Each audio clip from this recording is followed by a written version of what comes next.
Hey, thanks for watching today's video. Today's video is brought to you by ExpressVPN. Now, most of you guys already know this, but ExpressVPN is one of the leading websites and services that focuses on protecting yourself while you're surfing the web, as well as getting around some of those pesky issues with regards to getting blocked out of content worldwide.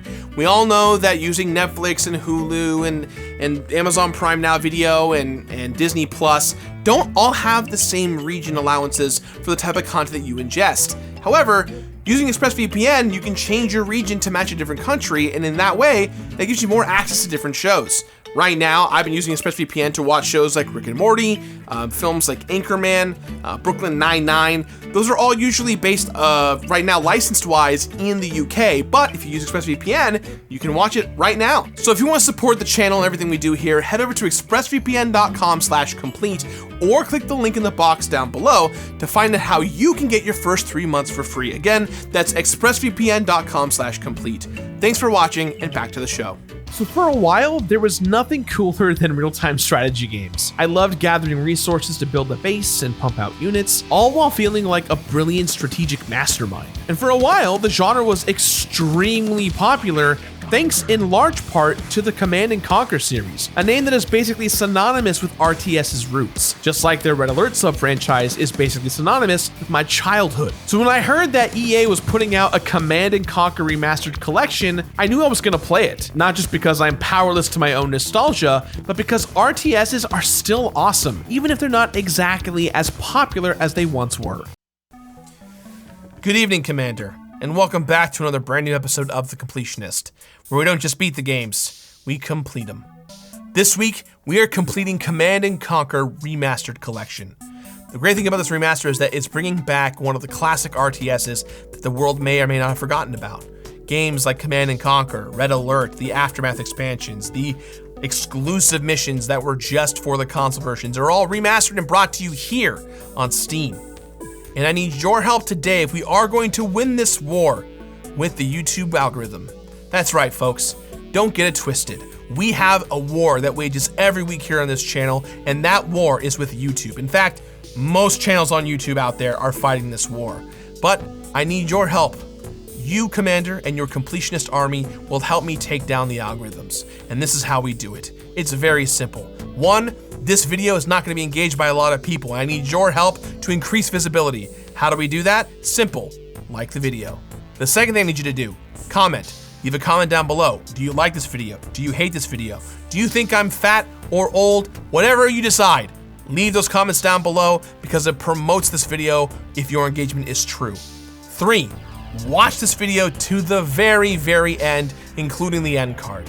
The algorithm bots out there, they know what you want to watch and they detect how long you watch a video. And in order for our audience to ingest this content, I need your help to stay to the very end. And 4th, the bonus option, the bonus mission, do this every week on the channel because that's how the evil robots work. And that works for pretty much every YouTuber out there. So, what do you say, Commander? Will you help me win the war against the YouTube bots? Let us know. With that said, the war starts right now. Here comes a new challenger! Yes! Danger!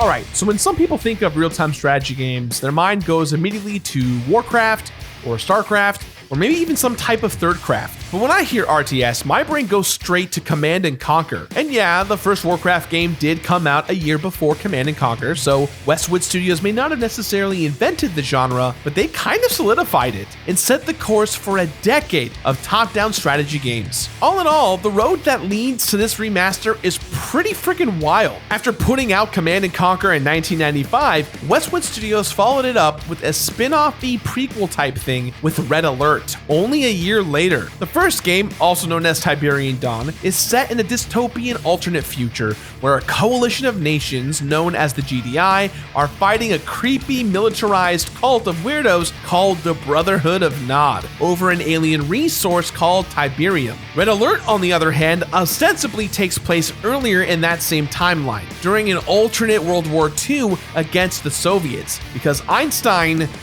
traveled back in time and killed Hitler. We all remember that from history class, right? So the storyline for both games has a really tongue-in-cheek, hilarious vibe, which adds a lot of personality to the top-down gameplay. Because if you've ever played a resource gathering, base building type of game, everything here is familiar now, thanks in large part to the overwhelming success of these first few games. The player gathers Tiberium crystals in Tiberian Dawn, or ore in Red Alert, and then uses that cash to build buildings and units, which they then use to crush the enemy's bases. You know the drill. It's a formula that worked out really well for Westwood, and they would find all sorts of fun variations on it with more spin-offs, sequels, and expansion packs over the next few years. And even though they were purchased by EA in 1998, the giant company actually left them alone for a few years before eventually folding them into their Los Angeles studio. And although EA did put out more Command & Conquer games in the mid to late 2000s, the series had undeniably lost steam by that point, and it felt like a final nail in the coffin when EA put out a mobile game more recently called Command & Conquer Rivals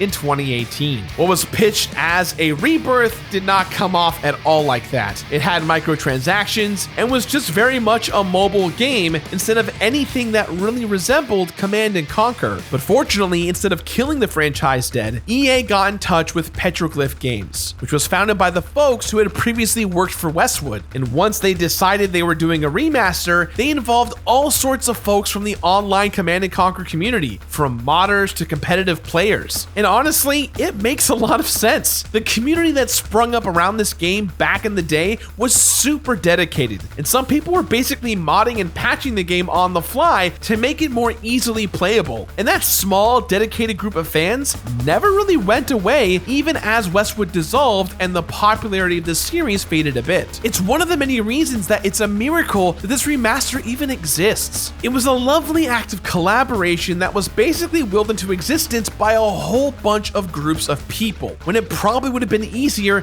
to just leave the damn thing alone, especially considering that both of the included games were released for free by EA in the late 2000s. So while there weren't exactly hordes of people clamoring for a remaster like this, there was still a lot of passion and love for these games, which culminated in this collection. Apparently, the team even had to sift through a bunch of old tapes in order to find and restore all the live-action cutscenes, and I'm glad they did because they are amazing. More on that later, but it feels like a direct line to the year 1995, you guys. And because a small group of people kinda quietly made this game and then was like, oh, by the way, this exists now, it was a really nice surprise when this was released. Honestly, it felt like it was just for me and all the other folks out there with such a strong connection to the series, because it was the one game that pretty much everyone had. There's a lot of material here too. There are the two base games, only one of which I've ever played before, but also several expansions, and even the exclusive missions from the console versions are included here. It ends up being a huge number of missions, and now there are achievements too,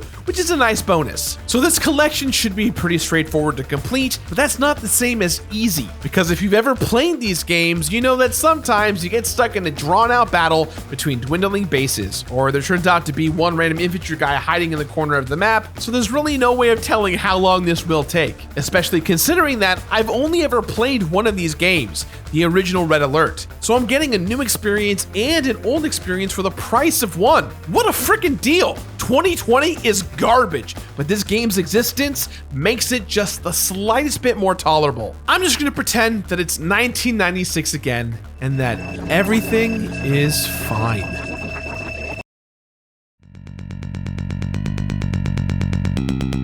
Given the involvement of the community and years of history leading to this remaster, it should come as no surprise that the Command & Conquer Remastered Collection feels like a loving look back at the past. The visual upgrades and the quality of life improvements can't make the game feel modern or fresh, but it can remind us of why these games were so beloved in the first place. This remaster is reverent from the ground up, built on the same engine as the original, so that it doesn't feel fundamentally different, but it looks great compared to the pixelated little army men of the original. And that actually leads to my very favorite feature, which is the ability to switch back and forth between the old graphics and the remaster with a simple click of the spacebar. I did this way too many times, you guys. It was visually satisfying to see the comparison, and it just made me happy for some reason. The game still has a classic feel with the new visuals, but the option is there if you want that little extra dose of low-res nostalgia. Because this game was a huge deal to me when I was younger. I remember spending hours just trying to get the damn thing to work so I could play with my friends. But with it being the 90s and all, that was easier said than done. But that struggle was part of the experience and only made me appreciate it more. So I started out with the campaign of the first game, Command & Conquer Tiberian Dawn, which I've never played. And because I've played so much Red Alert in my life, I was thrown off at first by the fact that it was the GDI versus the Brotherhood of Nod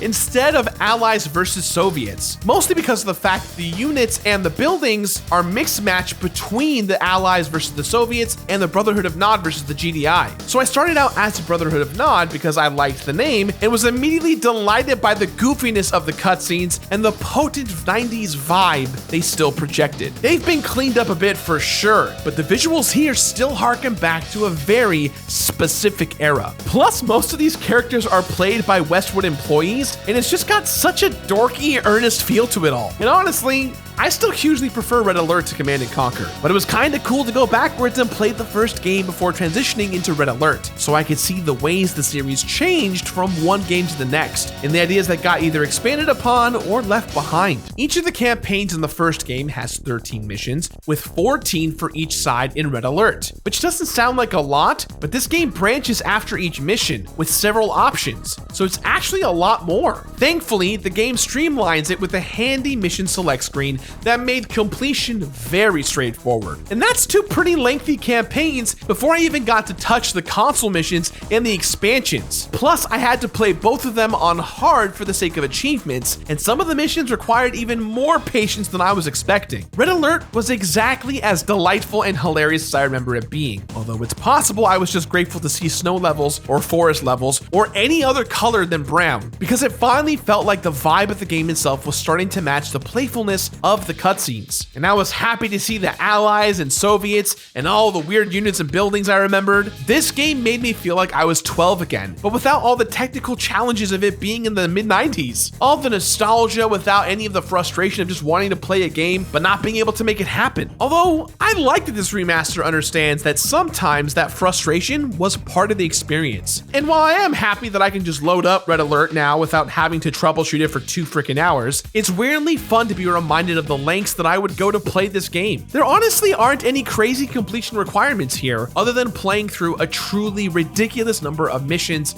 on hard mode and doing all the achievements. But the craziest of achievements was just build 500 tanks and 1,000 infantrymen across both games, which, okay, sure, yeah, I can always use more tanks and men. But as I said, simple and straightforward doesn't mean easy, and getting through some of these missions on hard is an actual challenge because there's only so much you can do when all of the enemy units are way stronger than you and they just wipe out all your guys with one grenade, or they'll just run you over with their gigantic resource truck, which, by the way, that's one of the most frustrating things about these games. The CPU can just run you over no problem, but when you try and run them over, good luck. The CPU is just great. All of these features take an old game that's a bit rough around the edges and makes it more fun and accessible. Because nostalgia is a double-edged sword, but it's always nice when a remaster can take a wistful look at the past while ironing out the annoying little inconveniences. It's another sign of the love for this game that they were able to modernize it without fundamentally changing it. This collection feels like a time capsule. It was clearly made by and for a group of people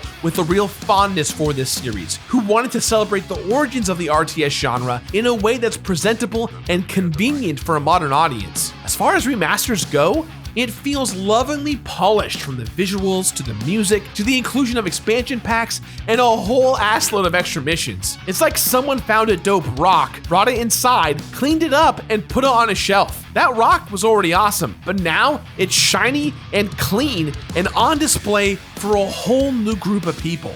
Did I just compare this game to a rock? Yes, I did, because it rules.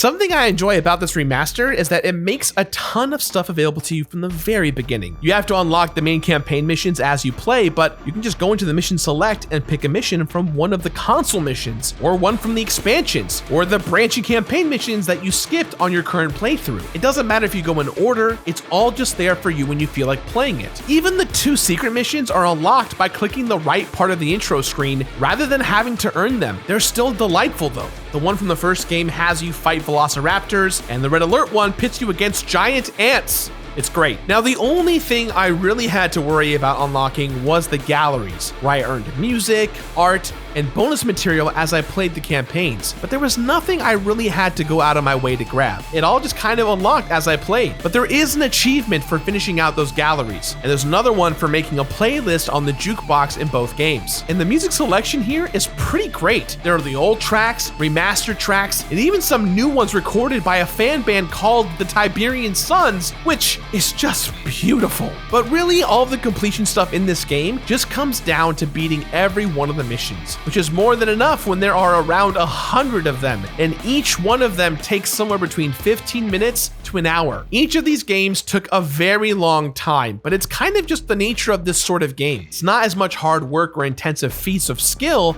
as many other games, it just takes a while. And by the time I finished Tiberian Dawn, I was just happy to get my warm, nostalgic remembrances of Red Alert, which I still love. And it was so cool to play the first game for the first time without all the minor inconveniences I would have faced back when it came out. Although I also liked being reminded of how charmingly rough around the edges these games were, but without actually having to spend hours to just make it work. When I completed the Command & Conquer Remastered collection, there were over 160 plus missions, all beaten on hard mode, which was a lot. I know these games are largely meant to be played against real people, and there's a big incentive to keep kind of going through the story, but it's dope there are this many campaign missions included for those of us who don't have friends and just want to play an RTS just for its story. 33 achievements unlocked, over 1,000 infantry, 500 tanks, 50 boats, and 500 aircrafts constructed, all for the sake of those long, grindy achievements. 66 total hours of playtime spread across both games, including the collection and their respective expansions, and 1 professional actor in the cutscenes of the first and kind of second game, and you can tell he plays Kane, the head of the Brotherhood of Nod, and it immediately feels weird because he's the one person who doesn't feel like he was dragged out from behind a desk and placed in front of a green screen. This game was clearly a labor of love for the people who made it, and this remaster is a labor of love for everyone involved too, from the developers to the community members they got feedback from. And I wanted to do this episode because of how much I loved Red Alert when I was younger. Because RTSs may not enjoy the popularity they once did, but remasters like this are the best version of that nostalgia. They give us an excuse to return to something we can already enjoy, but with a fresh coat of paint. And while I thought the original Command & Conquer suffered a little bit in comparison to Red Alert, and I don't think it's necessary to play all of the campaigns in hard mode unless you want those achievements, all of the campaigns are worth doing so you can see all the love and care that was put into these ridiculous games. So Commander, with that in mind, this is why I give my completionist rating of finish it. Finish it!